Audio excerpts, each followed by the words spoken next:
समन्ता चक्कवालेषु अत्रा गच्छन्तु देवता सद्धम्मं मुनिराजस्स सुनन्तु सग्गमुक्खदं धम्मස්සවන කාලෝ අයං භදන්තා ධම්මස්සවන කාලෝ අයං භදන්තා ධම්මස්සවන කාලෝ අයං භදන්තා සුවිසුද්ධ සීලේසු සින්ධූපමස්ස සමාධි ධම්මේසු පඨවි සමස්ස අනන්ත ඥානේසු ගගනූපමස්ස නමාමි සිරසා සිරිගෝතමස්ස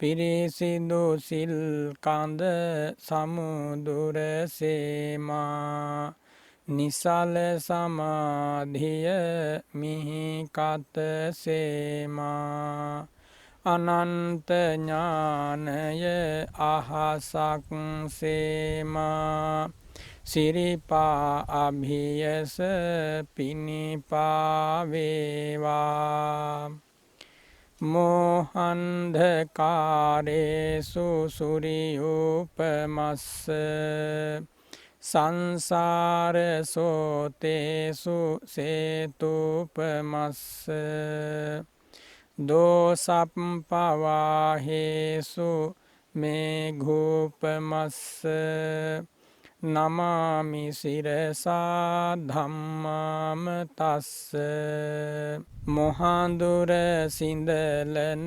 ලාහිරු සේමා සසර දියඹ මැද පහුරක් සේමා කෙලෙස් කිලොටු හල වැස්සක් සේමා සදහම් රුවනට පිණිපා වේවා පටිපත්ති සාරේසු සම්මාඨිතස්ස උජුභූත මග්ගේසු යානාගතස්ස කුසලේසු ධම්මේසු කෙත්තූපමස්ස නමාමි සිරසා සුගතෝ රසස්ස පිළිවෙත් සරුවෙයි සුවඳක් සේමා දම්රස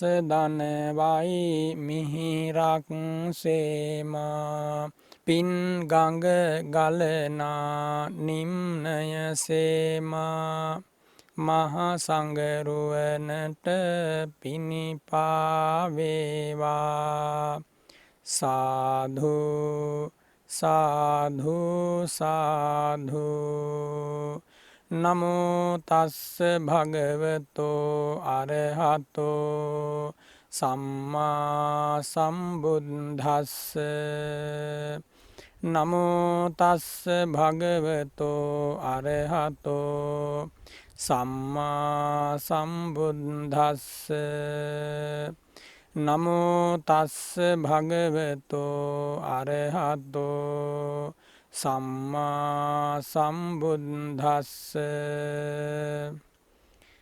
ශ්‍රද්ධාවන්ත පින්වතුනි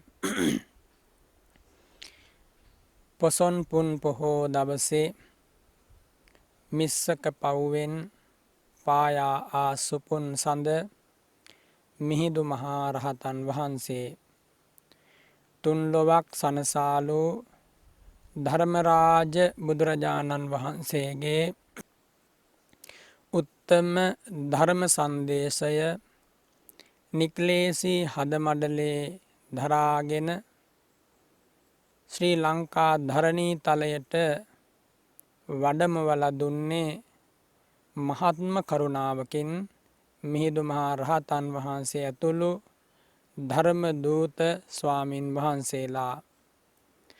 ඔබටත් මටත් මේ උතුම් ධර්මය මුණ ගැසුනේ ඒ උතුමන් වහන්සේලා නිසා.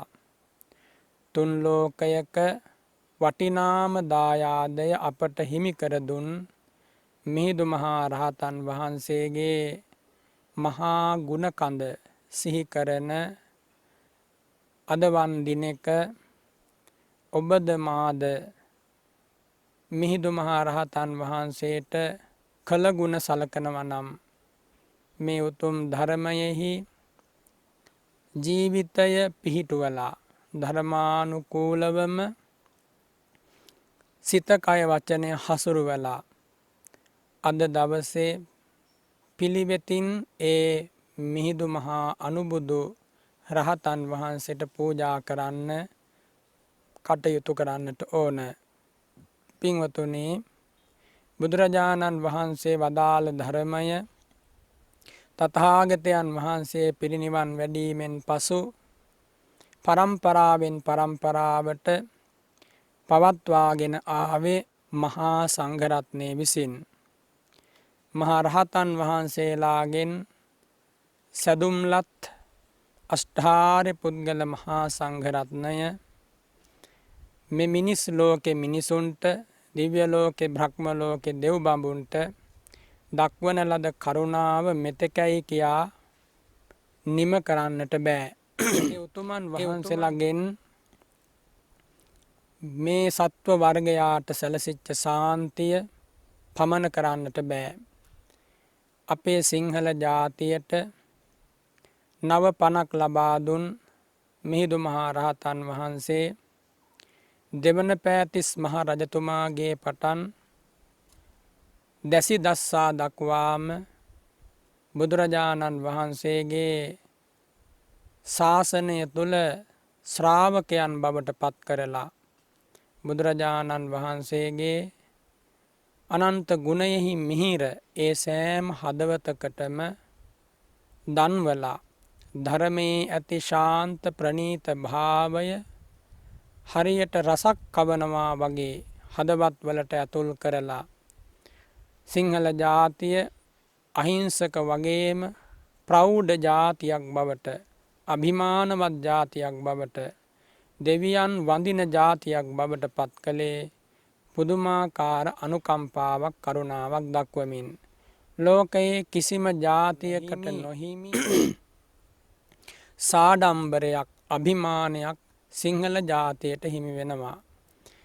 ලෝකයේ සිටින සියලු ජාතීන් අතර සිංහල ජාතිය තමයි වටිනාම දෙයක් ආරක්ෂා කරපු ජාතිය. වෙන ජාතීන් ලෝකෙ බොහෝ තියෙනවා.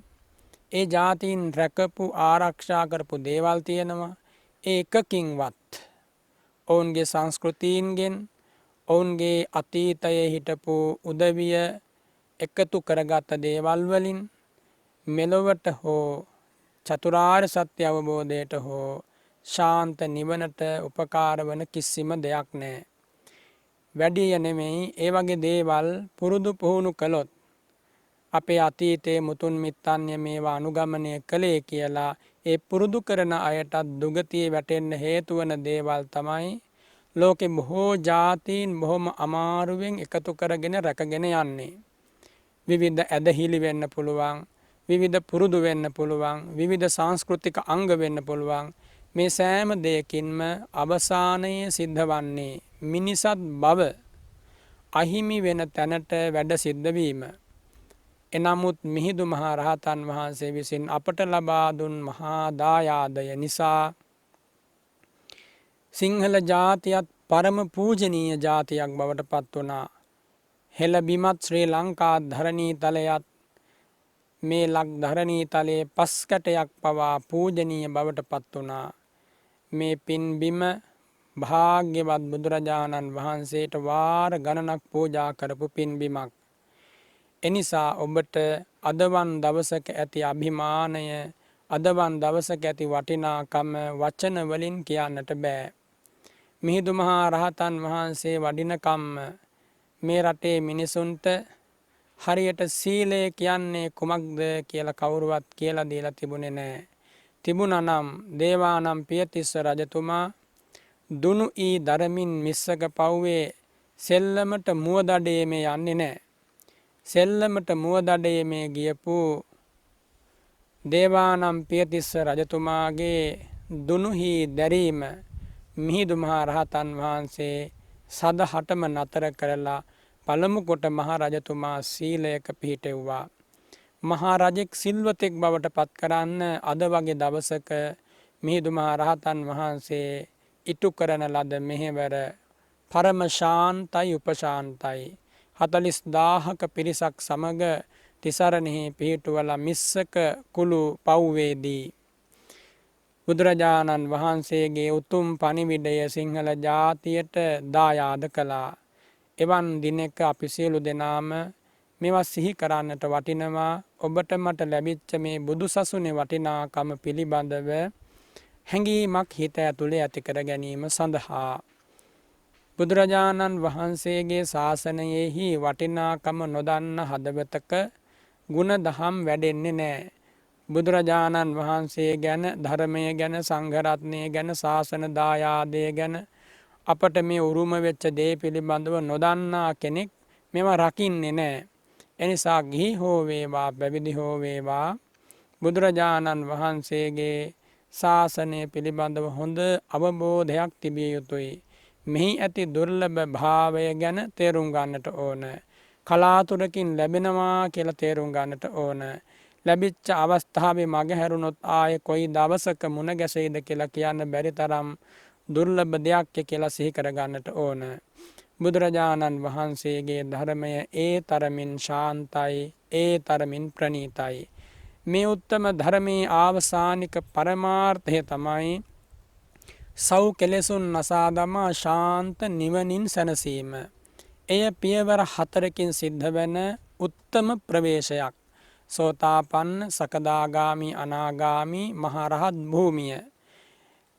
බුදුරජාණන් වහන්සේ වදාරන්නේ සතර මග සතර ඵල පිළිවෙලින් ලැබෙන ශාන්ත නිවන ලෙස.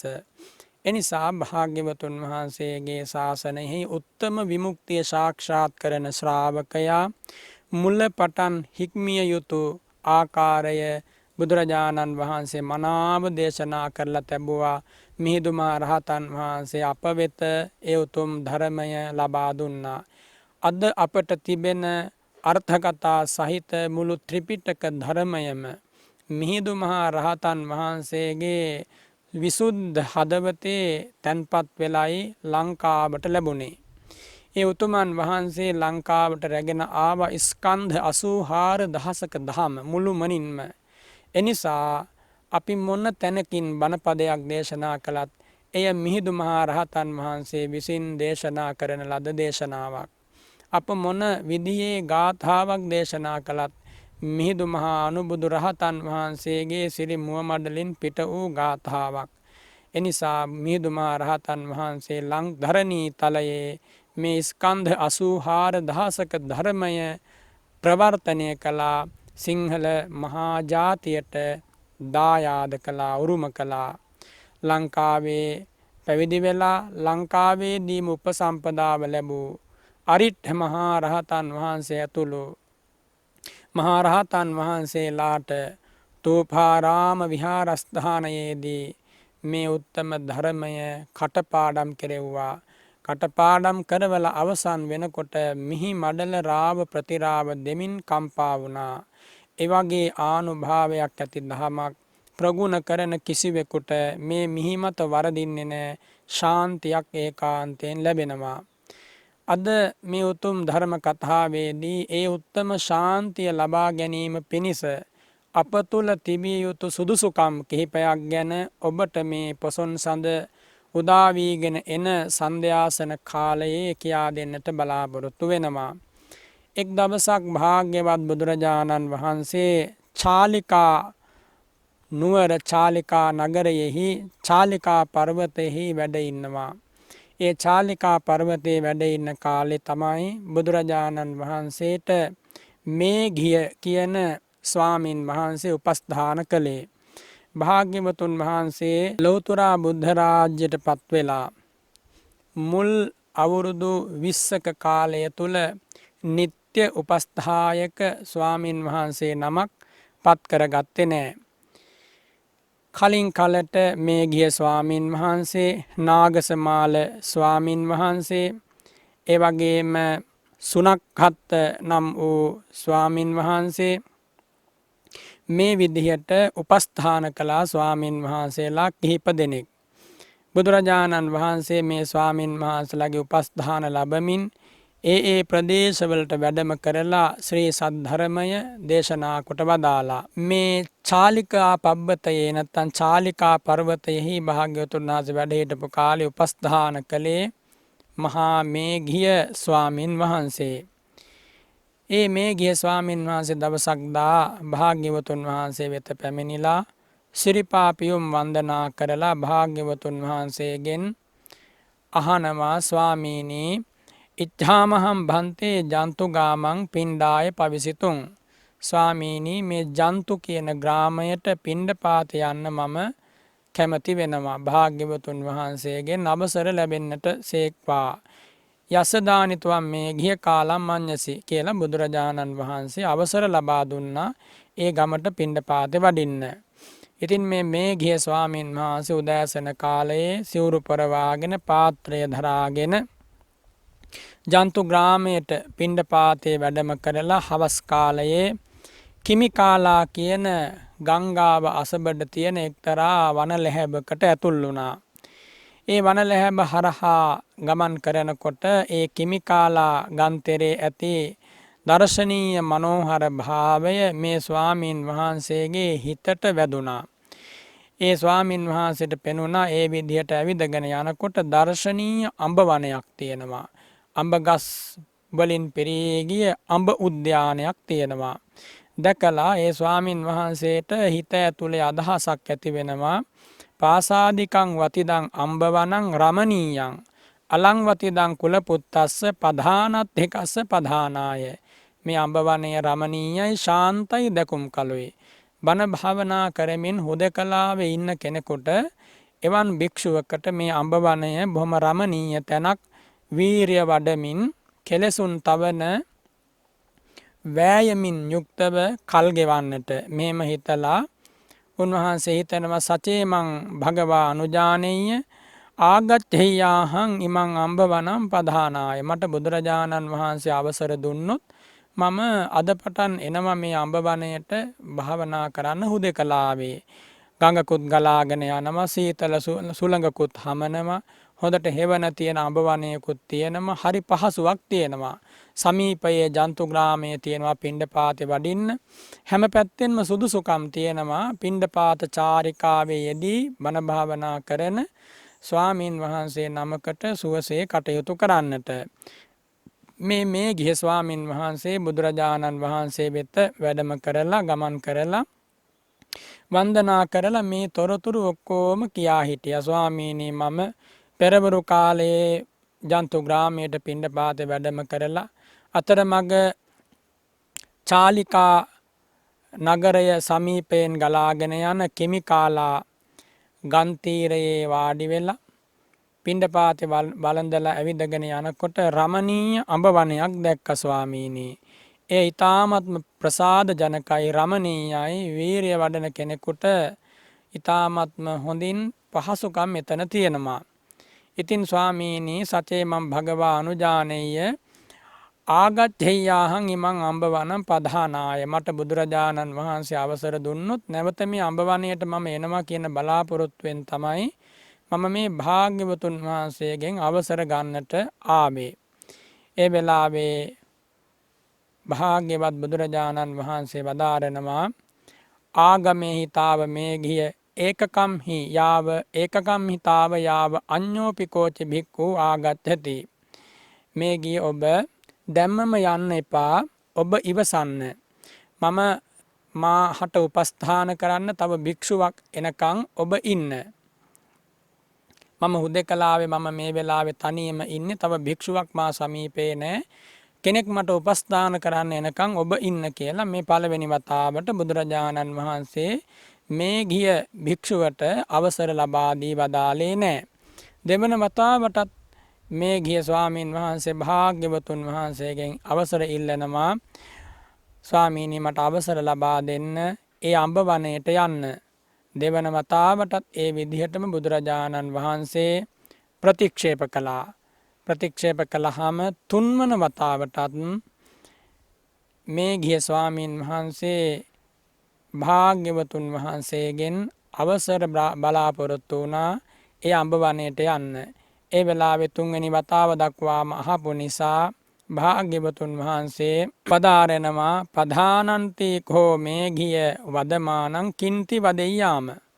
ඔබ භාවනා කරන්නට වීරිය වඩන්නට යනවා කියලා කිව්වහම මම මොනවා කියන්නද? එහෙනම් ඔබ යන්න කියන එකයි බුදුරජාණන් වහන්සේ වදාළේ. යස්ස දානිතවම් මේ ගිය කාලං මඤ්ඤසි. එහෙනම් මේ ගිය ඔබ යන්න. ඔබ ඒ අඹ වනයට ගිහිල්ලා පදන් වීරිය වඩන්න කියලා බුදුරජාණන් වහන්සේ අවසර දුන්නා. ඉක්බිති මේ ගිය නම් වූ ස්වාමින් වහන්සේ බුදුරජාණන් වහන්සේට වන්දනා කරලා බුදුරජාණන් වහන්සේ වටා ප්‍රදක්ෂිනා කරලා ඒ අඹ වනය වෙත ගමන් කළා.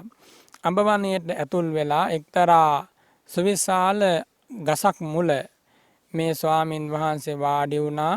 වාඩි වෙලා මොහොතයි ගියේ. වාඩි වෙලා මොහොතක් යනකොට ඒ ස්වාමින් වහන්සේට කාම විතර්ක, ව්‍යාපාද විතර්ක, විහිංසා විතර්ක ගණනාවක් වරින් වර මතුවුණා.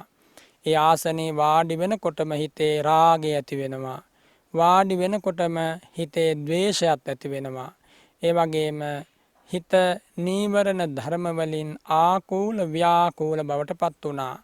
ඉතින් උත්සාහවත් වුණා මේ ආකූල ව්‍යාකූල බව නැති කරන්න. ඒ ස්වාමින් වහන්සේගේ හිතට අදහසක් ඇති වෙනවා අච්චරියං වත භෝ අභුතං වත භෝ සද්ධායච වතම්හා අගාරස්ම අනගාරියම් පබ්බජිතා. මේක නම් මහ පුදුමයක්. මම ශ්‍රද්ධාවෙන් ගිහි ගෙදරින් වෙන් වෙලා පැවිදි වෙච්ච කෙනෙක්. බොහෝම උවමනාවෙන් තමයි මම බුදුරජාණන් වහන්සේ සරණ ගියේ. ශ්‍රද්ධාවෙන් පැවිදි වූ මට මේ තුනක් වූ පාපී විතර්කයන්, කාම විතර්ක, ව්‍යාපාද විතර්ක, විහිංසා විතර්ක කියන මේ විතර්ක තුන ඇති වෙනවා නැවත නැවත වරින් වර. මේක මහා පුදුමයක්. ඉන් අනතුරුව මේ ගිය ස්වාමින් වහන්සේට හිතුණා බුදුරජාණන් වහන්සේ බැහැ දැකලා මේ කාරණේ කියන්නට ඕන කියලා. පින්වතුනි, මේ ගිය ස්වාමින් වහන්සේට මේ විදියට මේ ආසනේ වාඩි වුණාට පස්සේ කාම විතරකයන් ඇති වෙන්නට හේතුව බුදුරජාණන් වහන්සේ දේශනා කරනවා. පෙර ඈත ජීවිතවල නැත්තම් මේ පැවිදි ජීවිතයට එන්නට කලින් මේ ගිය ස්වාමින් වහන්සේ අනුපිළිවෙලින් ආත්ම භාව 500ක්ම ඒ ප්‍රදේශයේ මහා රජ කෙනෙක් වෙලා ඉපදිලා ඉඳලා තියෙනවා. මේ රජතුමා වෙලා ඉපදිලා ඉන්න කාලේ ඒ රජතුමාගේ උද්‍යානය තමයි ඔය කියන අඹ වනය. ඉතින් මේ උද්‍යානයේ ඒ අඹ වනය දැක්කට පස්සේ තමයි අර මේ ගිය ස්වාමින් වහන්සේට සංසාරේ පුරුද්ද හැටියට ඒ අඹ උද්‍යානයේ තියෙන දර්ශනීය බවට හිතේ ආසාවක් ඇති වුණේ. ඒ ස්වාමින් වහන්සේ ගිහිල්ලා වැඩම කරලා වාඩි වෙච්ච ඒ ප්‍රධාන ආසනය තිබ්බ ඒ මහා වෘක්ෂ මූලය තමයි එදා රජවරයෙක් හැටියට ඉන්න කාලෙත් පරිහරණය කළේ. ඒ ආසනේ වාඩි වෙලා නොයෙක් විදිහේ නාටක ස්ත්‍රීන් පිරිවරාගෙන නැටුම් බලමින්, වැයුම් අසමින්, නර්තනයන් දකිමින්, කාම සුවයන් විඳිමින් හිටපු තැනක් තමයි ඒ වන උයන නැත්තම් ඒ අඹ උයන. එනිසා ඒ පෙර ජීවිතයේ කාම විතරකයන් වැඩෙන්නට, ව්‍යාපාද විතරකයන් වැඩෙන්නට තුඩු දුන් ඒ ප්‍රදේශයේ ස්වාමින් වහන්සේ ඇතුළු වෙනකොටම අර සංසාර පුරුද්ද මතු වුණා. ඒ ස්වාමින් වහන්සේට ඒ ආසනේ වාඩි වුණාට පස්සේ මම පැවිද්දෙක්ද කියන එකත් අමතක වුණා. වහාම ඒ ස්වාමින් වහන්සේ නැගිටලා නැවත වතාවක් බුදුරජාණන් වහන්සේ වෙත ගමන් කරලා මේ කාරණය පිළිබඳව නොසඟවා බුදුරජාණන් වහන්සේට ඒ වෙලාවේ ප්‍රකාශ කළා. භාග්‍යවතුන් වහන්සේ මේ කාරණය කල්තියාම දැකලා තමයි මේ ගිය ස්වාමින් වහන්සේට අවස්ථා දෙකක් අවසර නොදුන්නේ යෑම පිණිස. තුන්වන අවස්ථාවේදීත් අවසර නොදුන්නා නම් හිතන්න පුළුවන් උපස්ථායක භික්ෂූන් වහන්සේ යන නිසයි මේ විදිහට දේශනා කරන්නේ. එනිසා බුදුරජාණන් වහන්සේට පිරිස නැතුව තව කෙනෙක් දෙවන්නේක් නැතුව වැඩ ඉන්න බෑ කියලා හිතන්න පුළුවන් කියලා හිතලයි එහෙම හිතුවොත් මේ ගිය ස්වාමීන් වහන්සේට බොහෝ කලක් අනර්ථය දුක අලාභය පිණිස හේතු වෙනවා කියලා දැකලයි තුන්වෙනි වතාවේදී අවසර ලබා දුන්නේ. නැවත වතාවක් පෙරලා මේ විදිහට එනවා කියලා භාග්‍යවතුන් වහන්සේ දැකවදාලා ඇවිල්ලා සිරිපා කමල් වන්දනා කරාට පස්සේ භාග්‍යවතුන් වහන්සේ මේ කාරණය දැනගෙන මේ ගිය ස්වාමින් වහන්සේට වදාරනවා අපරිපක්කාය මේ ගිය චේතෝ විමුක්තියා පංච ධම්මා පරිපක්කාය සංවත්තන්ති. මේ ගිය නොමේරු චේතෝ විමුක්තිය නැත්තං අරහත් ඵල ප්‍රඥාව අරහත් ඵල විමුක්තිය පහළ කර ගැනීම පිණිස මේ දක්වා පහළ නො වූ අරහත් ඵල විමුක්තිය පහළ කර ගැනීම පිණිස කරුණු පහක් මේ ගිය හේතු වෙනවා. ඒ කරුණු පහ සම්පූර්ණ වුණොත් පමණයි මේ ගිය ඔබට උත්තම චේතෝ විමුක්තිය අරහත් ඵල විමුක්තිය සාක්ෂාත් කරන්නට ලැබෙන්නේ. ඒ කරුණු මොනවද කියලා භාග්‍යවතුන් වහන්සේ මහා කරුණාවෙන් එදා මේ ගිය ස්වාමින් වහන්සේට තෝරා පහදා දුන්නා. ඔබට මා අද දවසේ මේ උත්තම පොහෝ දිනයේ කියා දෙන්නේ ඒ කරුණු පහ පිළිබඳව. මේ ඊතා හොඳින් හිතේ දරාගෙන ඊතා හොඳින් සිතට අරගෙන ඔබ මේ කාරණා පිළිබඳව නැවත නැවත මෙනෙහි කරන්න. නැවත නැවත තම ජීවිතයෙහි මේ කරුණු තියෙනවද කියලා ඔබ කල්පනා කරලා බලන්න. මේ උතුම් ශාසනය තුල ශාන්ත අමා නිවනින් සැනසෙන්නට බලාපොරොත්තු වන කෙනෙක් හැටියට ඉදමේ ගිය භික්ඛු කල්යාණ මිත්තෝ හෝති කල්යාණ සහායෝ කල්යාණ සම්පවංකෝ අපරිපක්කාය මේ ගිය චේතෝ විමුක්තියා අයම් පඨමෝ ධම්මෝ පරිපක්කාය සංවත්තති. බුදුරජාණන් වහන්සේ දා සිරිමුව මඩලින් වදාලා මේ ගිය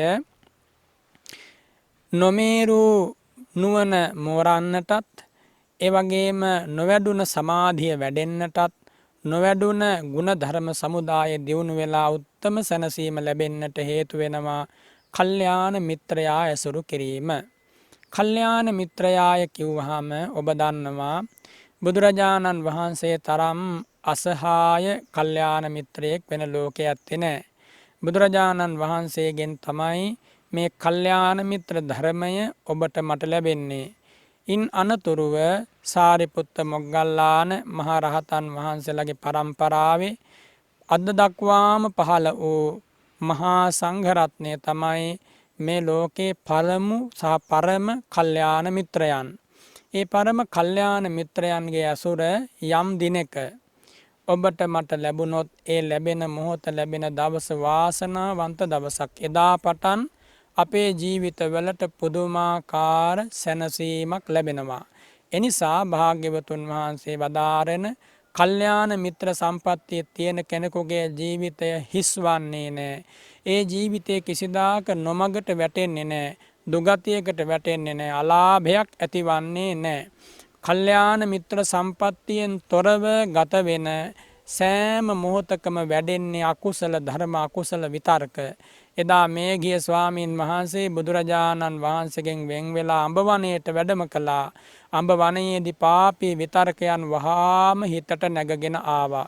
එනිසා ඒ පාපී විතර්කයන් හිතට නැගගෙන එන ගතිය පාලනය කරගන්න නැති කරගන්න කල්යාණ මිත්‍රයාගේ සහාය, කල්යාණ මිත්‍රයාගේ උදව්ව, කල්යාණ මිත්‍රයාගේ උපකාරය නැවත නැවත වමනා කරනවා. කල්යාණ මිත්‍රයා තමයි හොඳ නරක කියා දෙන්නේ, කලමනා නොකලමනා දේ කියා දෙන්නේ. හිතට සරාගී සංකල්පනාවන් ආවට පස්සේ ඒවා නැති කරගන්න ආකාරය, ද්වේෂ සහගත ආකූල ව්‍යාකූල චින්තනයන් නැති වුණාට පස්සේ වගෙන් හිත මුදවා ගන්න ආකාරය, මේ ධර්ම මාර්ගයේ හිත පවත්වන්නට උවමනා කරන මේ සියලු දේ අනුකම්පාවෙන් පෙන්වලා දෙන්නේ කල්යාණ මිත්‍රයෝ. එනිසා ඔබ එවන් කල්යාණ මිත්‍රයන් සොය සොයා ඇසුරු කරන්න. කල්යාණ මිත්‍රයන් හඳුනා ඇසුරු කරන්න.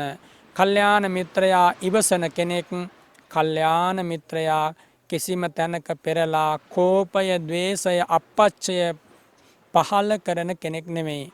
කල්යාණ මිත්‍රයා ගැඹුරින් මේ උත්තම ධර්මය ගැන කියා දෙනවා. කල්යාණ මිත්‍රයා නපුරු වචන ඉවසනවා. කල්යාණ මිත්‍රයා බනින්නාට පෙරලා බනින්නේ නැහැ. කල්යාණ මිත්‍රයා දොස් නගන්නාට පෙරලා දොස් නගන්නේ නැහැ. කල්යාණ මිත්‍රයා උපකාර කරන්නේ ප්‍රතිඋපකාරයක් බලාපොරොත්තු වෙන්නේ නෙමෙයි. කල්යාණ මිත්‍රයා පරම සත්පුරුෂ චේතනාවෙන් උපකාර කරනවා. එනිසා ඔබත් එබඳු කල්යාණ මිත්‍රයෙක් බවට පත්වෙන්න මේ ලෝකයට. එතකොට ඔබටත් කල්යාණ මිත්‍රයාගේ ඇසුර නිරන්තරයෙන් ලැබෙනවා. කල්යාණ මිත්‍රයාගේ ඇසුර ලැබෙනකොට නොඇසූ ධර්ම පරියායන් අසන්නට ලැබෙනවා. ඇසූ ධර්ම පරියායන් දියුණු කරගන්නට ලැබෙනවා. පුරුදු කරනු ලබන සමත විදසුන් භාවනා මාර්ගයට මහත්ම අනුබලයක් ඒ උතුමන් වහන්සේලා නිසා ලැබෙනවා. කම්මැලිකමක් ඇති වුණොත්, නීවරණයන්ට වසඟ වුණොත් හිතින් මුදවා ගැනීම පිණිස මාර්ගය කියලා දෙන්නේ කල්යාණ මිත්‍රෝ. ඉතිහාසයේ දෙස බලනකොට කල්යාණ මිත්‍රයන්ගේ ඇසුර නිසා අපමණ පිරිසක් ශාන්ත නිවනින් නිවී සැනසුණා. එතනින් මෙපිට මගඵල නිවනට වැඩම කළා. සුගතියේ ඉපදෙන්නට පවා දුගතියේ වැටෙන්න හිටපු අයට මේ කල්යාණ මිත්‍ර ඇසුරමයි හේතුනේ. අද මේ උතුම් පුන් පොහෝ දවසේ මේ උත්තම ධර්මය අපට ලැබෙන්නටත් හේතුනේ කල්යාණ මිත්‍රත්වය. ඔබ දන්නවත් ධර්මාශෝක අධිරාජ්‍යයා මහා ප්‍රචණ්ඩ රාජ්‍යයක් හැටියට මුළු දඹදිව් තලයේ අනසක තම අතට ගත්තා. සුවිශාල මිනිස් ඝාතනයක් එතුමාගේ අතින් ඒ කාලේ සිද්ධ වුණා. ඒ සුවිශාල මිනිස් ඝාතනයකුත් සිද්ධ කරලා දඹදිව අගරාජ පදවියට පත් වෙලා ඉන්න කාලේ තමයි එතුමාට කල්යාණ මිත්‍රයාගේ ඇසුර ලැබෙන්නේ. කවුද ඒ කල්යාණ මිත්‍රයා? ඒ කල්යාණ මිත්‍රයා තමයි නිග්‍රෝධ මහා රහතන් වහන්සේ. නිග්‍රෝධ මහා රහතන් වහන්සේගෙන් ධර්මය අහන්නත් කලින් ඒ උතුමන් වහන්සේ පිළිබඳව පුදුමාකාර පැහැදීමක් ඇති කරගත්තා ධර්මාශෝක අධිරාජ්‍යයා. දක්ෂිණද්වාරයෙන් රාජාංගනයට ඇතුල් වෙලා නැගෙනහිර ద్వාරයෙන් එළියට වඩින්නට ගමන් කරන අතරෙදි තමයි නිග්‍රෝධ මහා රහතන් වහන්සේගේ උපශාන්ත විලාසය ධර්මාශෝක මහා රජතුමාගේ නෙත ගැටුනේ. ඒ මොහොතේදී ඇති වුණා පුදුමාකාර ප්‍රසන්න හැඟීමක්. හිතේ තැන්පත්කමක්, ශාන්ත බවක් ඇති වුණා. ඇති වෙලා වහාම කැඳවාගෙන රජමාලිගාවට සිංහාසනෙහි වඩා හිඳුවලා දානේ පූජා කරලා අප්‍රමාද වර්ගයෙන් ධම්මපදයේ ප්‍රනීත ධර්මපරයායක් ශ්‍රවණය කරලා ධර්මාශෝක රජතුමා බුදුරජාණන් වහන්සේ සරණ ගියා. ධර්මයේ සරණ ගියා, සංඝ රත්නයේ සරණ ගියා. එතුමාගේ තෙරුවන් සරණ යෑම නිසා තමයි මේ විශාල පෙරළිය, මේ සුවිශාල සැනසීම අප සියලු දෙනාටම ලැබුණේ. එතුමා තමයි රාජ්‍යයන් 10කට වැඩි ප්‍රමාණයකට මේ උතුම් ධර්ම සංදේශය ව්‍යාප්ත කරලා පතුරුවා හරින්නට මුල පිරුවේ. ඒ උදෙසා පසුබිම සකස් කළේ මොග්ගලී පුත්තතිස්ස මහා රහතන් වහන්සේගේ පරම කල්යාණ මිත්‍රත්වයෙන් තමයි තුන්වන ධර්ම සංගායනාව පවත්වලා පරප්‍රවාද මඩිමින් විවිධ විසම පාසාණ්ඩයන්ගේ මත සමාලෝචනය කරලා ඒවා ඉවත් කරමින් කථාවස්තු ප්‍රකරණය නම් වූ ධර්ම පරයාය දේශනා කරලා ශාසන අන්තර්ධානය දක්වා කිසිවෙකුටත් සහේතුකව මේ උතුම් ධර්මයට චෝදනා කළ නොහැකි වන ආකාරයෙන් ආරක්ෂා කරලා ඒ උතුමන් වහන්සේලාගේ මහා යුග මෙහෙවර ඉෂ්ට කරන්නට යෙදුනේ. එනිසා අද අපි මේ කතා කරන සෑම ධර්මයක්ම ඒ පාරිශුද්ධ කල්යාණ මිත්‍රත්වය පදනම් කරගෙන අප වෙත ලැබෙන ධර්මයක්මයි. බුදුරජාණන් වහන්සේදා මේඝිය ස්වාමින් වහන්සේට ඔය කල්යාණ මිත්‍රත්වයෙහි වටිනාකම බොහෝම මෛත්‍රියෙන් මහා කරුණාවෙන් දේශනා කරලා ඉන් අනතුරුව වදාරනවා.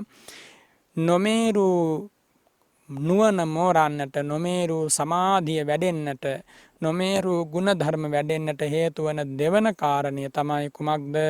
පුනච පරම් මේඝිය භික්ඛු සීලවා හෝති පාතිමොක්ඛ සංවර සංවුතෝ විහෙරති ආචාර ගෝචර සම්පන්නෝ අනුමත්තේසු වජ්ජේසු භය දස්සාවි සමාදාය සික්ඛති සික්ඛාපදේසු.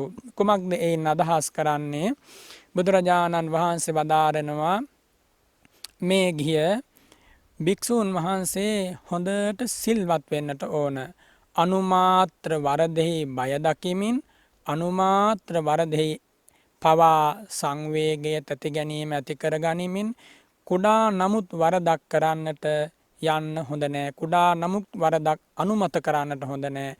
පොඩි තැන පවා සැලකිලිමත් වෙමින් දුෂ්කට දුර්භාවිතයේ පටන් සැලකිලිමත් වෙමින් ඒ වගේ වැරදි තැනකට සිත කය වචනය හසුරුවන්නේ නැතිව සංවර වෙන්නට ඕන. එනිසායි අනුමත්තේසු වජ්ජේසු භය දස්සාවී කියලා කියන්නේ. ඒ විදිහට ශික්ෂාපද සමාදන් වෙලා සමාදාය සික්ඛති සික්ඛාපදේසු උපසපන් භික්ෂුවක් නම් 227ක් වන ශික්ෂාපද සමාදන් වෙනවා. සාමණේර නමක් නම් දස සීලය දිවිහිමියෙන් ආරක්ෂා කරනවා. ඊට අමතරව ප්‍රත්‍යසන්නිශ්චිත සීලය, ඊළඟට ආජීව පාරිශුද්ධ සීලය, ඉන්ද්‍රිය සංවර සීලය කියන මේ තෙවදෑරුම් සීලයෙන් ප්‍රාතිමෝක්ෂ සංවර සීලයට අනුබල ලබා දෙනවා, පරිවාරයක් ලබා දෙනවා, ශක්තියක් ලබා දෙනවා. ගිහි ගෙදරක ඉන්න කෙනෙක් නම් පංචශීලයේ නිති රකිමින් උපෝසත සීලයන් අද වගේ දිනක ආරක්ෂා කරමින් විශේෂයෙන් තම සීලය ගැන සැලකිලිමත් වෙන්නට ඕන. කල්යාණ මිත්‍රත්වයේ බලාපොරොත්තුවෙන් එය ලැබූ කෙනා. ඒ විදිහට ඒ දෙවන කරුණත් සම්පූර්ණ වෙනකොට ඔහුගේ ජීවිතයට පුදුමාකාර වාසනාවක් මතු වෙනවා. මේ උතුම් ධර්මය අවබෝධ කර ගැනීමේ අවස්ථාව පෑදෙනවා. ඊළඟට භාග්‍යවතුන් වහන්සේ වදාරනවා පුනච පරම්මේ ගිය යාය කතා අභිසල්ලේඛිකා චේතෝ විවරණ සප්පායා සේයතේදං අප්පිච්ච කතා, සන්තුට්ඨි කතා, පවිවේක කතා, අසංසග්ග කතා, විරියාරම්භ කතා, සීල කතා, සමාධි කතා, පඤ්ඤා කතා, විමුක්ති කතා, විමුක්ති ඥාන දර්ශන කතා. ඒව රූපියා කතාය නිකාමලාභී හෝති අකිච්ඡලාභී අකසිරලාභී අපරිපක්කාය මේ ගිය චේතෝ විමුක්තිය අයං තතියෝ ධම්මෝ පරිපක්කාය සංවත්තති. ඔන්න තුන්වන කාරණය බුදුරජාණන් වහන්සේ වදාරන කුමක්ද? නොමේරු නුවණ වැඩෙන්නට, නොපිහිටි සමාධිය පිහිටන්නට, නොමේරු නොවැඩුණ ගුණ දහම් වැඩෙන්නට හේතු වන තුන්වන කාරණය කුමක්ද? දස කතා වලින් යුක්ත වීම. මේවා හොඳට ඔබ ඔබේ ජීවිතයට ගල්පලා බලන්න. මේ ප්‍රතිපදාවෙන් අන්‍යව ඔබට හෝ මට ලැබෙන සැනසීමක් නැහැ. ලැබෙන හැම සැනසීමක්ම ලැබෙන්නේ මේ උත්තම ප්‍රතිපදාව මුල් කරගෙන. ඔබ ඔබේ වචනය හසුරුවන්නට වන ආකාරය භාග්‍යවතුන් වහන්සේ වදාරනවා. බුදුරජාණන් වහන්සේගේ ශ්‍රාවකයන්ට භාග්‍යවතුන් වහන්සේ ලබා දුන් පණිවිඩය තමයි එකතු වුණාට පස්සේ, සමුළු වුණාට පස්සේ ධර්ම කතාවක යෙදෙන්න කිව්වා. ඒ කියන්නේ ධර්ම දේශනාවක් ඇසීම, සාකච්ඡාවක් කිරීම, ධර්ම පරයායක් හැදෑරීම, දේශනා සජ්ජායනා ශ්‍රවණ සාකච්ඡා වශයෙන්. එහෙම නැත්නම් අරියෝවා තුන්හි භාවෝ නිහඬ වෙන්න කිව්වා. ආර්ය තෘෂ්ණිභූත භාවය හෙවත් කර්මස්ථානයේ මෙනෙහි කරමින්, කර්මස්ථානයේ වඩමින් නිහඬ වීම. එහෙම වුණොත් පමණයි ඒ ආර්ය තෘෂ්ණිභූත භාවයක් වෙන්නේ. එහෙම නැත්නම් වෙන වෙන දේවල් හිතේ තබාගෙන ඔවුනොවුන් දෙස රවා බලමින් කතා නොකර සිටීම ආර්ය තෘෂ්ණිභූත භාවය නෙමෙයි. එනිසා එක්කෝ එකතු වුණොත් ධර්ම කතාවක යෙදිය යුතුයි. එහෙම නැත්නම් නිහඬව පුරුදු කරන භාවනාව, වඩන භාවනාව දිගට කරන්නට ඕන. කතා කරනවා නම් ඒ කතාව දස කතාවක් විය යුතුයි. කුමක්ද දස කතා කියන්නේ? අප්පිච්ච කතා. අල්පේච්ඡ වීම පිළිබඳව කතා කිරීම. අල්පේච්ඡයි කියලා කියන්නේ බොහෝ දේවල් එයා බලාපොරොත්තු වෙන්නේ නැහැ, මහිච්ඡ වෙන්නේ නැහැ. මහා දේවල් බලාපොරොත්තු වෙනවා. එහෙම බලාපොරොත්තු නොවේ ජීවිත සංස්කාරයේ පැවැත්වීම සඳහා වමනා කරන භික්ෂුවක් නම් චීවර 3 සිවුරෙන්, පිණ්ඩපාත භෝජනයෙන්, රුක්මුල් සෙනසුනින්, පූතිමුත්ත භේසජ්ජයෙන් ජීවිතය පවත්වනවා. ඒ තමයි භික්ෂුවගේ අවමය. ඒ අවමයෙන් තෘප්තිමත් වෙලා ලැබෙන උපරිමය බෙදා හදාගෙන වැළඳීම, පරිභෝග කිරීම පිණිස භික්ෂූන් වහන්සේ කටයුතු කරන්නට ඕන. ගිහියත්ොත් එහෙම තමයි. මොනතරම් ධනය තිබ්බත්, හැකියාවන් තිබ්බත් ඔබට පුළුවන් අල්පේච්ඡව කල් ගත කරන්න. කොහොමද එහෙම කල් ගත කරන්නේ? ධනය, පරිභෝග සම්පත්, උපභෝග සම්පත් කොච්චර තිබුණත් ඔබ ඔබේ ජීවිතය පවත්වද්දී, ඒවා පරිභෝග කරද්දී ඊ타ත්ම අල්ප ස්වල්ප දෙයකින් ඔබේ ජීවිතේ යැපෙන්න පුළුවන් තැනට හිත හදාගන්න.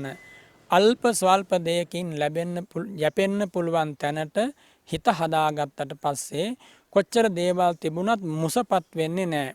මුසපත් නොවී පරිහරණය කරන්නට, මුසපත් නොවී සැප සම්පත් අනුභව කරන්නට බුදුරජාණන් වහන්සේ අවසර ලබා දීලා තියෙනවා. එයින් අදහස් කරන්නේ සැප සම්පත් භවභෝග යසයසුරු තබාගෙන ඒ දේවල් පරිහරණය නොකර ඉන්න කියන එක නෙමෙයි. ඔබට ලැබිලා තියෙන පමණින් ඔබ පරිහරණය කරන්න. ඔබට යහමින් ලැබිලා තියෙනවා නම් යහමින් පරිහරණය කරන්න. නමුත් බුදුරජාණන් වහන්සේ වදාරනවා ඒ පරිහරණය තුළ නූපන් අකුසල් දහම් උපදිනවා නම්, උපන්නා වූ කුසල් දහම් පිරිහෙනවා නම් ඒ පරිහරණයෙන් ඇති වැඩක් වන්නේ නැහැ. එනිසා අප්පිච්ච කතා කියන මෙයින් අදහස් කරන්නේ ඔබ අල්පේච්ඡ වෙමින් අල්පේච්ඡ වීමේ වටිනාකම ගැන සාකච්ඡා කරනවා, කතා කරනවා, අන් අයට කියා දෙනවා. මේ අංගයේ විශේෂයෙන් භික්ෂුන් වහන්සේගේ ජීවිතයේ ප්‍රගමණයට, භික්ෂුන් වහන්සේගේ ජීවිතයේ සංවර්ධනයට, භික්ෂුන් වහන්සේගේ ජීවිතයේ ගුණාත්මක වෘද්ධියට ඒකාන්තයෙන් හේතු වෙනවා. එනිසා මහිච්ඡ වීමට යන්නේ නැතිව අල්පේච්ඡ වෙමින් ලැබෙන ස්වල්ප අල්ප දෙයකින් නමුත් ජීවිතය සතුටින් පැවැත්වීමේ හැකියාව ඇති කරගෙන එසේ අල්ප ස්වල්ප දෙයකින් නමුත් යැපීමේ වටිනාකම කියා දීමට කියනවා අප්පිච්ඡ කතා කියලා. ඊළඟට දෙවන කතාව තමයි සන්තුට්ඨි කතා. සන්තුට්ඨිය කියලා කියන්නේ මේ උතුම් ධර්මය තුල සතුටට නමක්. ඒකට කියනවා සන්තුට්ඨි කියලා. සන්තුට්ඨිය හේවත් සතුට පිළිබඳ කතාව. සතුටු වීම කොහොම සතුටු වීමද? ලද දෙයකින් සතුටු වීම. ඊතරීතර චීවර සන්තුට්ඨිය, ඊතරීතර පිණ්ඩපාත සන්තුට්ඨිය, ඊතරීතර සේනාසන සන්තුට්ඨිය, භාවනා රාමතා සන්තුට්ඨිය කියලා ඔය සතුට ආකාර 4කින් බුදුරජාණන් වහන්සේ දේශනා කරනවා භික්ෂුන් වහන්සේට. එයම ගිහියත්තන්ටත් ගලපා ගන්නට පුළුවන්. ගිහියත්තන්ට ලැබෙන වස්ත්‍ර, ගිහියත්තන්ට ලැබෙන නිවස, ගිහියත්තන්ට ලැබෙන ආහාර පාන මේ වගේ දේවල් වලින් මුසපත් වෙන්නේ නැතුව ඒ ලැබීමට අනුව සතුටු වෙලා ඒ සතුට ගැන ඕනෝන් සාකච්ඡා කරනවා, කතා කරනවා. ලද දෙයින් සතුටු වීමේ වටිනාකම ගැන කතා කිරීමට කියනවා සන්තුට්ඨි කතා කියලා. අල්පේච්ඡ වීමේ වටිනාකම ගැන කතා කිරීමට අප්පිච්ඡ කතා කිව්වා. ඊළඟට බුදුරජාණන් වහන්සේ වදාරනවා පවිවේක කතා. පවිවේකය කියන්නේ කුමක්ද? කාය විවේකය, චිත්ත විවේකය, උපදි විවේකය නමින් තෙවදෑරුම්ම දක්වනු ලබන විවේකයන් ඇසුරු කිරීම ගැන කතාව. ඒ කියන්නේ හුදකලාවේ කය තබාගෙන හුදකලාවේ නිදහසේ පාඩුවේ විවේකීව බණ භාවනා කිරීමට පසුබිම සකස් කර ගන්නවා. එහෙම පසුබිම සකස් කරගෙන ගිහි පැවිදි අපි හැම දෙනාම ඒ පසුබිම තුල ඇති වටිනාකම ගැන ඔවුනොවුන්ට කතා කරමින් කියා දෙනවා.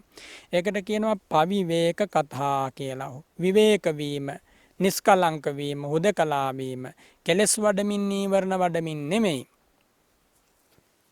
සීලය පුරුදු කිරීම පිණිස, සමාධිය වැඩිම පිණිස, ප්‍රඥාව පුරුදු කිරීම පිණිස හුදකලා වීම. කාය විවේකය කියන්නේ විවේකීව කය තබා ගැනීමේ හැකියාව. චිත්ත විවේකය කියන්නේ හිතේ සමාධිය උපදවා ගැනීම, ප්‍රථමාදී ධ්‍යාන ශක්තිය උපදවා ගැනීම. ඒ වගේම බුදුරජාණන් වහන්සේ වදාරනවා උපදි විවේකය කියලා. උපදි විවේකය කියන නමින් අදහස් කරන්නේ සියලු කෙලෙසුන් නසා දමමින් හිත කෙලෙසුන්ගෙන් මුදවා ගැනීම. ඒ අවස්ථා 4කදී සිද්ධ වෙනවා. සෝවාන් මාර්ගයෙන් කොටසක් ප්‍රහාණය වෙනවා. සකදාගාමි අනාගාමි මාර්ගයන්ගෙන් කොටසක් ප්‍රහාණය වෙනවා. මහා රහත් අරහත් මාර්ගයෙන් කොටසක් ප්‍රහාණය වෙන ඔය අවස්ථාවලදී තමයි මුළුමනින්ම උපදී විවේකය යමෙකුට ලැබෙන්නේ. මේ තෙවදෑරුම් විවේකය තමනුත් ලබමින් අන් අයටත් මේ විවේකය ලැබීමේ වටිනාකම ගැන කියා දීම පවිවේක කතා. ඉන් අනතුරුව අසංසග්ග කතාවේ දෙන්නට ඕන. කුමක්ද අසංසග්ග කතාව කියන්නේ? සංසර්ගය කියන්නේ මුහු වීම, එකට සිටීම, ඇසුරු කිරීම වගේ අර්ථයන් තියෙන පදයක්. අසංසර්ගය කියන්නේ එසේ මුහු නොවී ඇසුරු නොකර. එයින් අදහස් කරන්නේ නිතර නිතර කතාබස් කරමින් ඔවුනොවුන් එකතු වෙලා අල්ලාප සල්ලාප දොඩමින් ඉන්නවා නම් අන්න ඒකට කියනවා සමුල්ලපන සංසර්ගය කියලා. ඒ වගේම නිතර නිතර ඔවුනොවුන් දැකීමේ කැමැත්ත ඇති කරගෙන ඔවුනොවුන් දකින්න කැමති වෙනවා නම් ඒකට කියනවා දස්සන සංසර්ගය කියලා.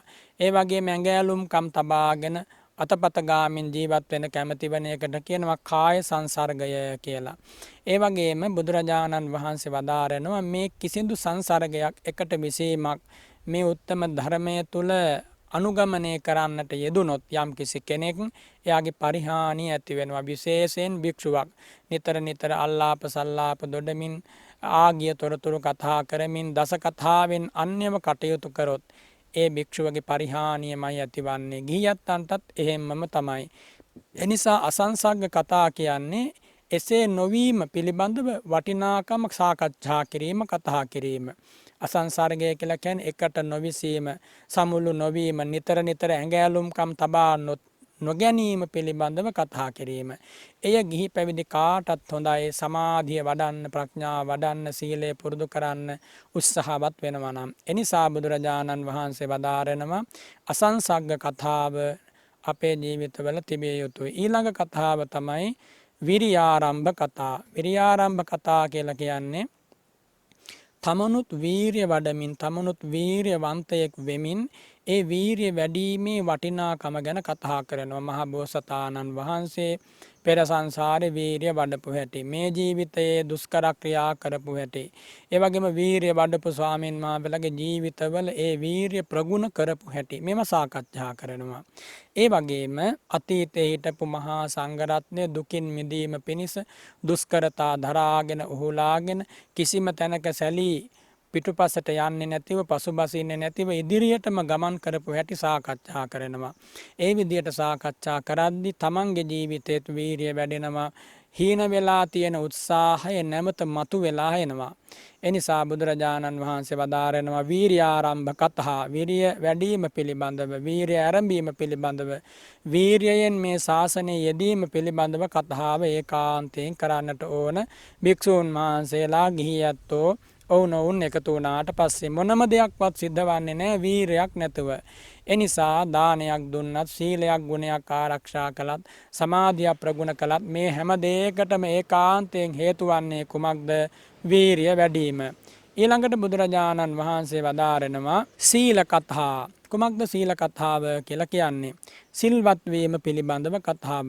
සීලයේ වටිනාකම, සීලයට ලැබෙන ආනිසංස, අතීතයේ හිටපු සිල්වතුන් ගුණවතුන් ලැබපු ලෞකික ලෝකෝත්තර උභයාර්ථය මෙවුවා ගැන ඔවුනොවුන් සාකච්ඡා කරනවා. සීලයේ රසය දැනෙන විදිහට, සීලයේ වටිනාකම මතුවන විදිහට සාකච්ඡා කරනවා.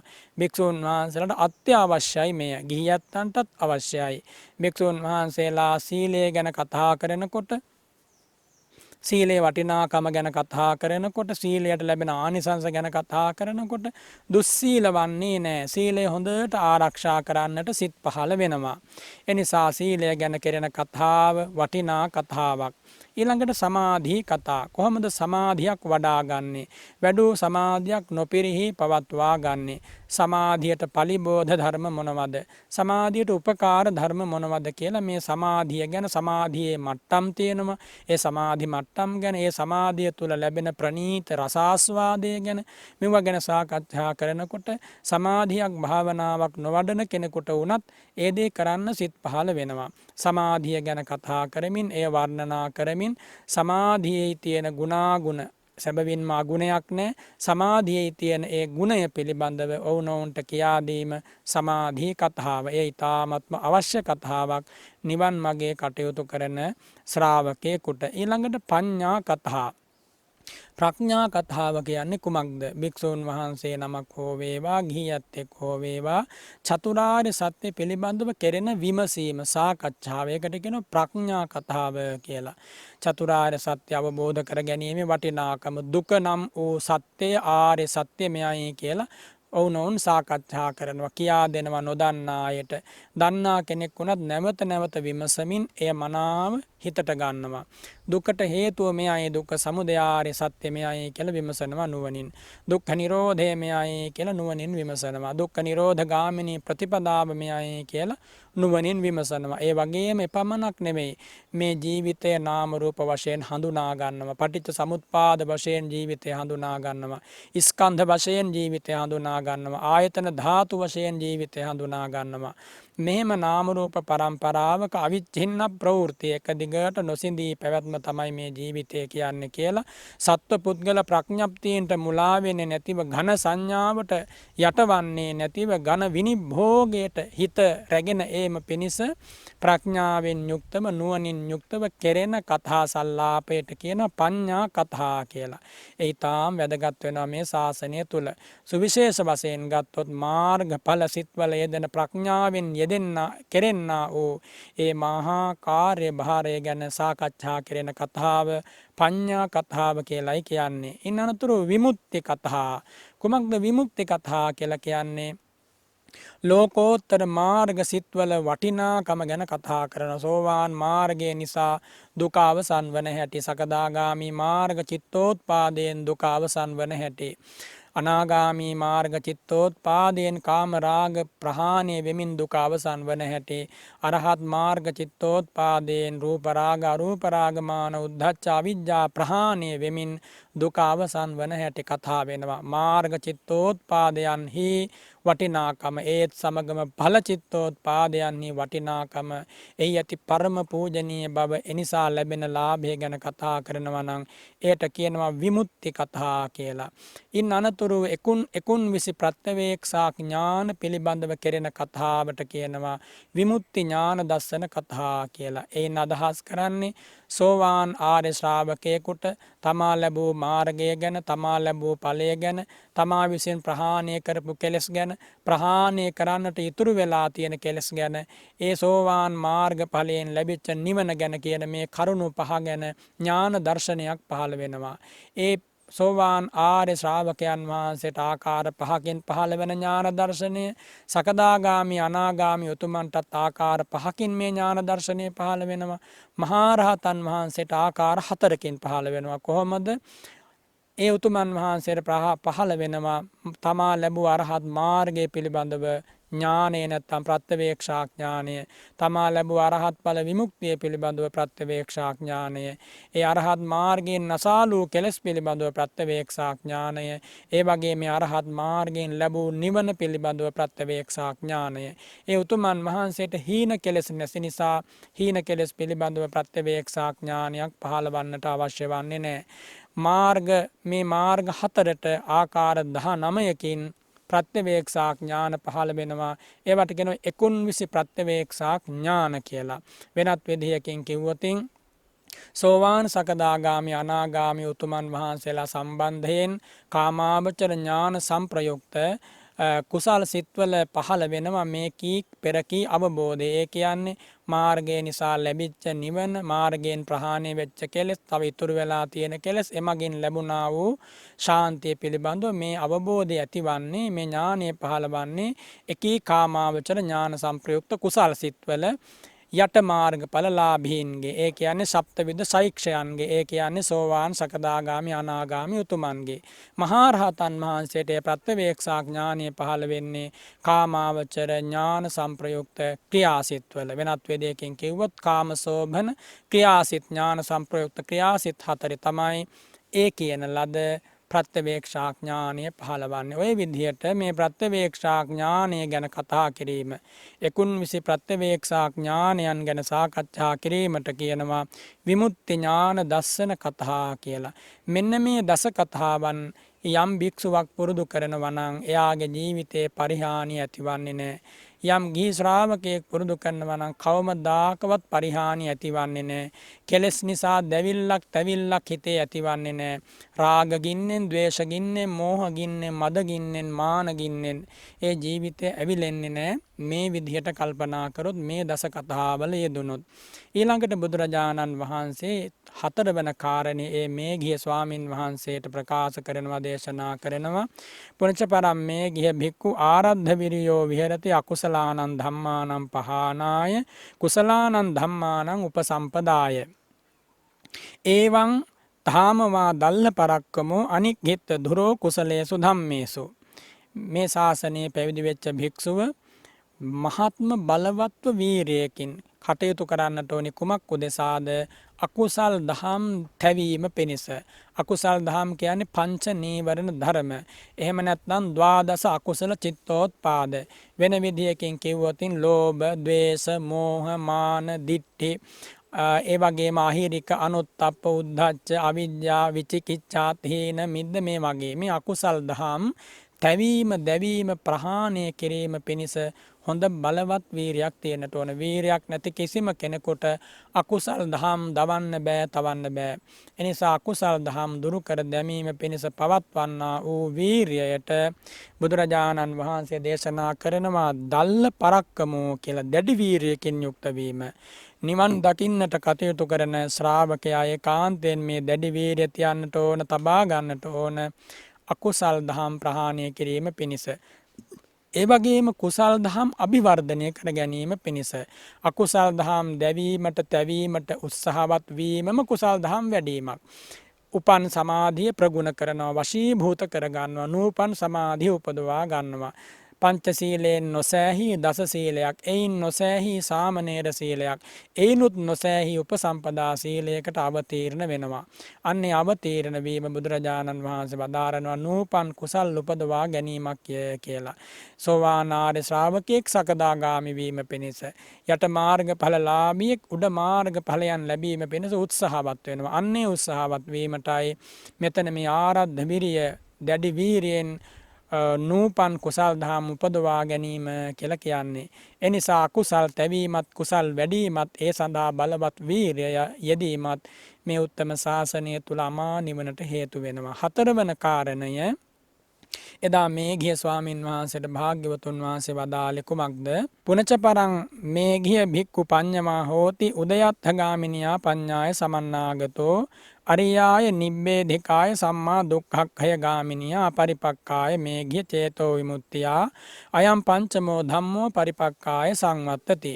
මේඝිය ප්‍රඥාවන්ත වීම, උදයත්ථගාමිනී ප්‍රඥාව, උදය වය දක්නා ඥානය, නාම රූපයන් හට ගන්නා ආකාරය, නාම රූපයන් නිරුද්ධ වන ආකාරය, උත්පාද නිරෝධය, නාම රූපයන් පහළ වෙනවා, නාම රූපයන් නිරුද්ධ වෙනවා. යං කිංච සමුදය ධම්මං, ස්වභාවයෙන්ම හට ගන්නා ස්වභාවයෙන් යුක්ත ධර්මයෝ, යං කිංච සමුදය ධම්මං සම්බන්තං නිරෝධ ධම්මං, ඒවා නිරුද්ධ වෙලා යනවා, ඉතිරියක් නැතිව නිරුද්ධ වෙනවා කියලා මෙන්න මේ අවබෝධය ඇති කර ගන්නවා. එහෙම අවබෝධයක් ඇති කර ගනිද්දි මේවා පහළවන්නේ කොහොමද?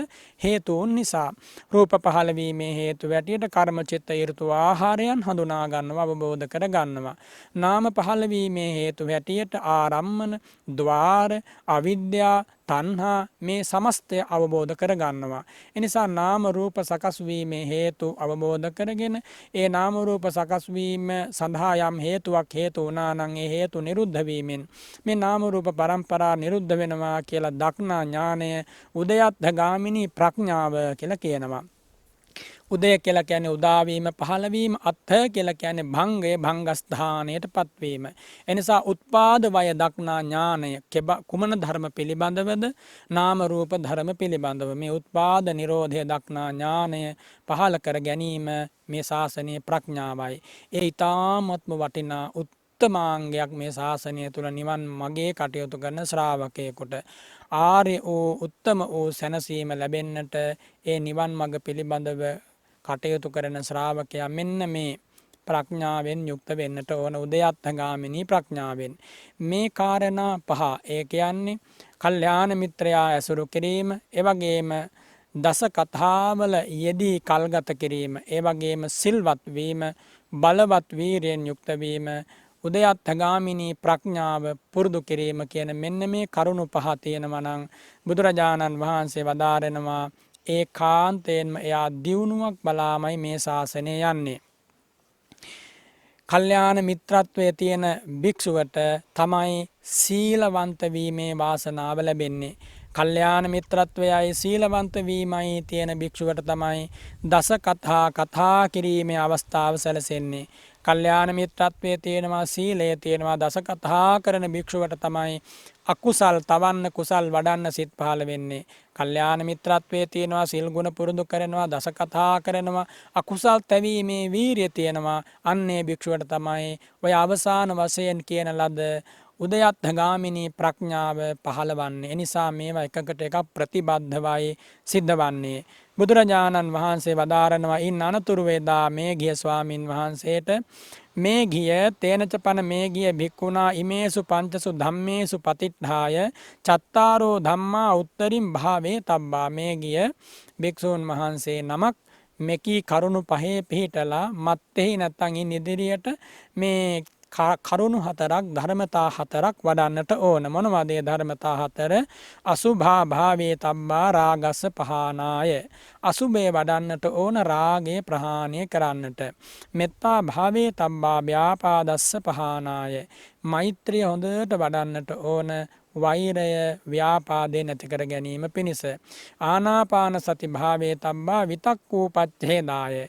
නොයෙක් විදිහේ විතරකයන් පැන නැගිලා සිත ඇවිස්සිච්ච දූවිලි වලින් යුක්ත බිමක් වගේ වෙන එකෙන් වළක්වා ගන්නට ආනාපාන සතිය වඩන්නට ඕන. ආනාපාන සති භාවනාව හරියට දූවිලි ඇවිස්සිච්ච බිමකට මල් වැස්සක් වගේ විතරකයන් සංසිඳවලා ඒ හිත පුදුම විදිහට ශාන්ත උපශාන්ත බවට පත් කරනවා.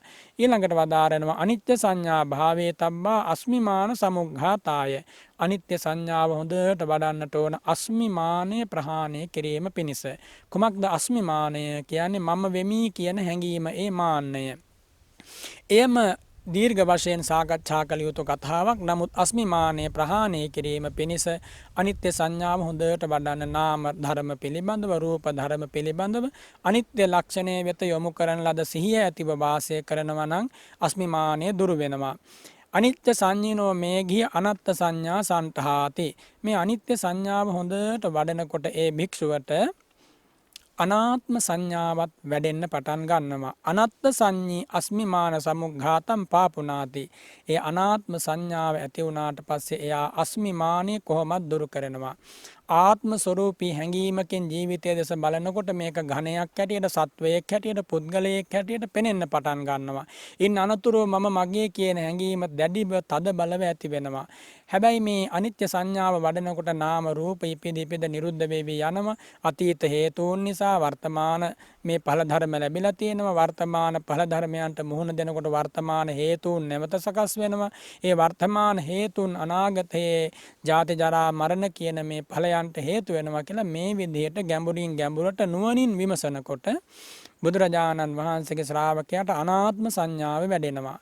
අනාත්ම සංඥාවමයි සක්කාය දිට්ඨිය හැටියට ඇතැම් වෙලාවක මේ ශ්‍රාවකයන්ගේ හිත්වල බලවත්ව ක්‍රියාත්මක වෙන්නේ.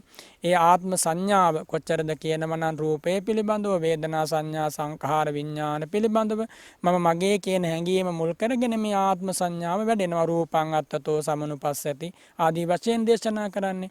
එනිසා මේ ආත්ම සංඥාව දුරු කරන්නට අනිත්‍ය සංඥාව වැඩිම හේතු වෙනවා. මෙහිදී ඒ කාරණේ විශේෂයෙන් සිහිපත් කළ යුතුයි. මේ ත්‍රිලක්ෂණයෙන් එක සංඥාවක් වඩනකොට සෙසු සංඥාවන් දෙක ඉබේම වැඩෙනවා. දුක්ඛ සංඥාව වඩනකොට අනිත්‍ය සංඥාවත් අනාත්ම සංඥාවත් වැඩෙනවා. අනාත්ම සංඥාව වඩනකොට අනිත්‍ය සංඥාවත් දුක්ඛ සංඥාවත් වැඩෙනවා. අනිත්‍ය සංඥාව වඩනකොට දුක්ඛ සංඥාවත් අනාත්ම සංඥාවත් වැඩෙනවා. ඉතින් මේව එකකට එකක් ප්‍රතිපද වෙමින් ජාලයක් හැටියට වැඩෙන ගුණ ධර්ම සමුදායක්. ඒ සත්‍තිස් බෝධිපාක්ෂික ධර්ම සමුදායම මනාව ජීවිතයක වැඩුණොතින් ඒ භික්ෂුව දිත්තේව ධම්මේ නිබ්බානං මේ ජීවිතයේම නිවන සාක්ෂාත් කරමින් වාසය කරනවා. මේ භව දුක හමාර කරලා. ඉතින් අද වන් දවසක එදා මේ ගිය ස්වාමින් වහන්සේට තථාගත සිරි මුව මඩලින් දේශනා කරන ලද උත්තම ධර්ම පරයාය ඔබ වෙනුවෙන් මේ උතුම් පුන් පොහෝ දවසේ මම විසින් දේශනා කරන්නට යෙදුනේ.